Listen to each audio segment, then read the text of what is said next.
Morning students, today we are discussing chapter 11th of 10th class, the human eye and the colorful world. Last lecture हमने जो physics का किया था वो था 10th लेसन, जिसमें जो है लाइट रिफ्लेक्शन एंड रिफ्लेक्शन हमने भी पढ़ा था। इसमें हमारे पास लेंस फार्मूला, मिरर फार्मूला और इस तरह से रिफ्रैक्शन और रिफ्लेक्शन के बारे में टॉपिक था। देन 11th लेसन में जो है हमारे पास जैसा कि ह्यूमन आई, तो ह्यूमन आई के अंदर जैसे कि कन्वेक्स लेंस जो है वो इनबिल्ट होता है। देयरफॉर यहाँ पर जो है हम कन्वेक्स लेंस के बारे में पढ़ेंगे, कनकेव लेंस के बारे में पढ़ेंगे और क्या क्या डिफेक्ट जो है वो ह्यूमन आई में पाए जाते हैं, जिसकी वजह से जो है हमें दूर का या नज़दीक का जो है वो साफ साफ नहीं दिखाई देता, उसके बारे में पढ़ेंगे। तो you have study in the previous chapter about the refraction of light by lenses के द्वारा, और you also study the nature, position और रिलेटिव साइज भी हमने पढ़ा था कि किस तरह से वो एनलार्ज और जो है एक तरह से डिमिस्ड इमेज बनती है। How can this idea help us to study the human eye के बारे में किस तरह से हमें बताएगी। The human eye uses light and enable us to see the object around us. और ये कलरफुल वर्ड के बारे में हम बात करेंगे कि रेनबो या फिर स्काई ब्लू किस तरह से दिखाई देता है, स्टार ट्विंकलिंग हो गई, या जो है प्लैनेट डू नॉट ट्विंकल क्यों होते हैं, तो इन सब के बारे में भी हम बात करेंगे। What is the function of lens of human I, how do lens use spectacles, किस तरह से जो है चश्मा लगा के हम आईज के डिफेक्ट को दूर कर सकते हैं, और किस पर्सन को किस तरह का जो है स्पेक्टेकल या चश्मा लगेगा वो भी हम बात करते हैं इसमें।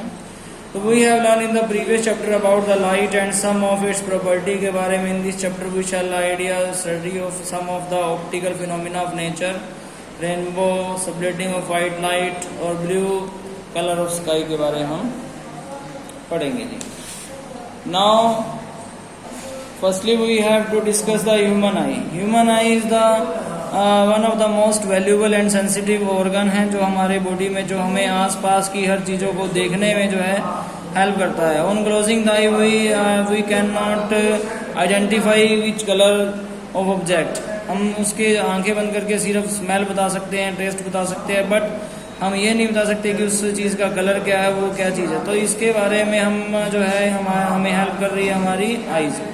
Human eye is the most significant one as it's enable us to see beautiful colourful world around us, हमें देखने में सहायता करती है। डायग्राम को स्टडी करते हैं। ये हमारा ह्यूमन आई का डायग्राम है। सबसे पहले जो ट्रांसपेरेंट बल्जिंग, जो उभरा हुआ जो यहाँ पर मटेरियल है, इसे हम कॉर्निया बोलते हैं। उसके अंदर जो है हमारे पास यहाँ पर इरिस और प्यूपिल है। इरिस और प्यूपिल क्या करती हैं, जो भी लाइट एंटर होती है जो भी एंटर होती है लाइट, वो सारी की सारी वैसे तो कॉर्निया से एंटर होती है, बट लाइट को जो है एक तरह से कितनी लाइट हमारे आईज के अंदर एंटर होनी है उसको कंट्रोल करता है वो इरिस और प्यूपिल, उसका काम है। उसके बाद यहाँ पर हमारे पास जो है सिलेरी मसल है जो होल्ड करके रखता है हमारे लेंस को। यहाँ पर बाई कन्वेक्स जो है लेंस हमारे पास है, जो एक तरह से जो इमेज आती है उसको रेटिने पर बनाता है, और रेटिने से अगर इमेज पहले या बाद में बनेगी देन डिफेक्ट अराइज, तो हमारी आईज में जो है वो डिफेक्ट अराइज हो जाएगा।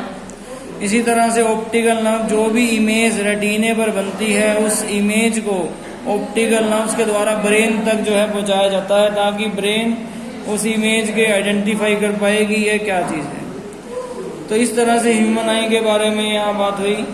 तो the human eye is like a camera, it's जो है कैमरे के प्रिंसिपल पर जो है काम करती है। It's lens system form an image of light sensitive screen, जिसे रेटिना बोलते हैं, जहां पर इमेज बनती है। Light enter the eyes through a thin membrane, जिसे हम ट्रांसपेरेंट बल्जिंग जो है मेम्ब्रेन भी बोलते हैं, जिसे कॉर्निया कहा जाता है। It form the transparent bulge on the front surface of eye ball में बनाती है। The eye ball is approximately जो है 2.3 सेंटीमीटर के डायमीटर में होती है, अप्रोक्सीमेटली है। Most of the refraction for the light rays जो एंटर होती है हमारी आईज में वो कॉर्निया से होती है। The crystalline lens merely provide the फाइनर adjustment of focal length देता है, ताकि जो फोकस है वो रेटिना पर बन पाए और इसकी इमेज बन पाए।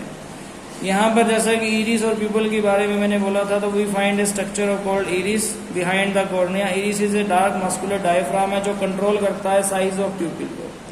देखिए यहाँ पर ध्यान से पढ़ने वाली बात यह है कि इरिस जो है प्यूपिल के साइज को कंट्रोल करेगा और प्यूपिल लाइट को रेगुलेट करेगा कि कितनी लाइट जो है हमारी आईज में एंटर होनी है और कितनी नहीं।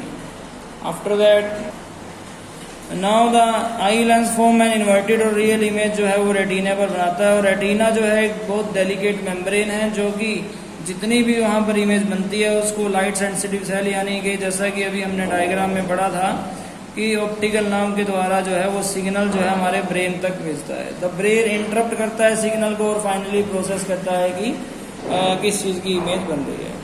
उसके बाद आइज के डिफेक्ट के बारे में हम बात करते हैं। हाँ जी, तो सबसे पहले हम पढ़ रहे हैं मायोपिया। मायोपिया को जो है वो नियर साइटनेस भी बोला जाता है, नियर साइटनेस। ठीक है, ए पर्सन जो मायोपिया से सफरिंग होगा they can not see far distance clearly. ऐसे लोगों को दूर की चीज़ें साफ साफ नज़र नहीं आती। मान लीजिए ये हमारी आइज है, तो इस आइज में मान लीजिए ये लेंस है जो कन्वेक्स लेंस है। अगर कोई भी इमेज सामने से आ रही है तो वो अगर हमारे रेटिने पर सीधा डायरेक्ट बनती है then we can say it is a normal eye, कि ये एक नॉर्मल आई है। ये ऐसे पर्सन को सभी चीजें जो है दूर की और नजदीक की जो है वो साफ साफ दिखाई देंगी। बट व्हेन जब हमारी आईज में जो डिफेक्ट अराइज होता है तो उसमें प्रॉब्लम क्या आती है कि अगर यहाँ पर दो तरह के डिफेक्ट अराइज होते हैं, या तो इमेज जो है वो रेटिना से पहले ही बन जाएगी या फिर जो इमेज है वो रेटिना के बाद बनेगी। तो दो तरह के डिफेक्ट जो है वो अराइज होते हैं आइज में। अब हम जो है यहाँ पर जो बात कर रहे हैं वो डिफेक्ट की बात कर रहे हैं मायोपिया की। सेकंड डिफेक्ट ये है जिसका नाम हाइपरमेट्रोपिया है। तो this defect is called a myopia when जब इमेज जो है रेटिना से पहले बन जाती है then it is called a myopia. That type of person, ऐसे जो लोग हैं जिनकी इमेज जो है रेटिना से पहले बन रही है, ये लोग जो है दूर की चीज़ों को साफ साफ नज़र इनको नहीं आएगी। तो इनको मायोपिया जो है एक तरह से बीमारी है जिसे नियर साइटनेस भी बोलते हैं। अब बात आती है कि कौन सा लेंस जो है यहाँ पर एक तरह से सही होगा जो इसकी आइज डिफेक्ट को दूर कर पाएगा। तो यहाँ पर हमारे पास दो तरह के लेंस हैं।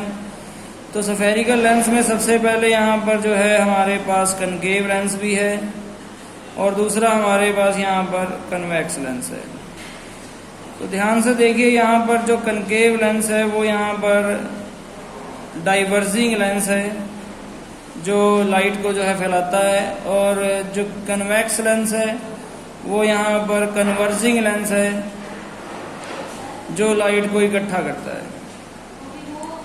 तो यहाँ पर दो तरह के लेंस हमारे सामने आए, एक आया जो लाइट को फैला रहा है, दूसरा आया जी जो लाइट को इकट्ठा कर रहा है। हमें यहाँ पर जरूरत है कि जो हमारी लाइट है वो जल्दी से बंद हो रही है और हमें जो है इस लाइट को डाइवर्ज करना है, फैलाना है ताकि ये लाइट जो है रेटिना तक पहुंच जाए। Therefore we have to adjust a diverging lens। यहाँ पर कौन सा लेंस लगेगा? बिल्कुल सही, यहाँ पर कनकेव लेंस लगेगा।